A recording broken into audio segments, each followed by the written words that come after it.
The Battle of Chashniki, sometimes called the Battle of Chashniki, was fought during Napoleon's invasion of Russia, on 31 October 1812, between Russian forces under General Wittgenstein, and the French army, commanded by Marshal Victor. This battle was a failed effort by the French to re-establish their northern Divina line, which had crumbled as a result of Wittgenstein's victory at the Second Battle of Polotsk just 2 weeks earlier. Background: upon learning of the French defeat at Polotsk, Victor, the commander of the French Ninth Corps which Napoleon had kept in reserve at Smolensk, marched northeast with 22,000 troops to restore the Dwina line. At Chashniki, on the Ella River, he united with elements of the Second Corps, which was retreating from Polotsk. The combined 2nd and 9th Corps put 36,000 troops at Victor's disposal. Wittgenstein, after leaving 9,000 soldiers to garrison territory captured as a result of his victory at Polotsk,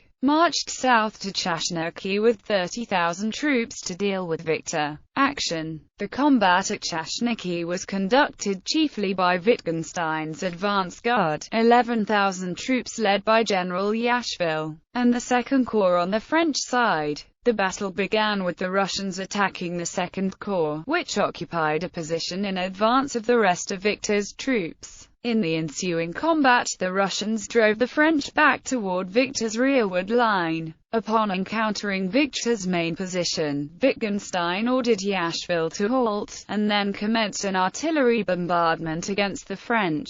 Victor, apparently unnerved by Yashvil's successful advance, decided against continuing the battle, and retreated to Seno, 25 miles to the east. The Russians did not pursue. French casualties in this battle were 1,200 troops, as opposed to 400 lost by the Russians. Consequences: although the Russian victory at Chashniki was indecisive, its outcome was highly unfavorable to Napoleon for several reasons. First, Victor's defeat amounted to a failure to re-establish the Divina line, which was his overriding objective. Second, Victor's new position at Seno was only 30 miles from Napoleon's intended line of retreat from Moscow, thus putting the Grande Armée Acute within Wittgenstein's attacking range. Further, Wittgenstein's success increased the possibility that he could unite his command with the armies of Pavel Chichagov and Kutuzov,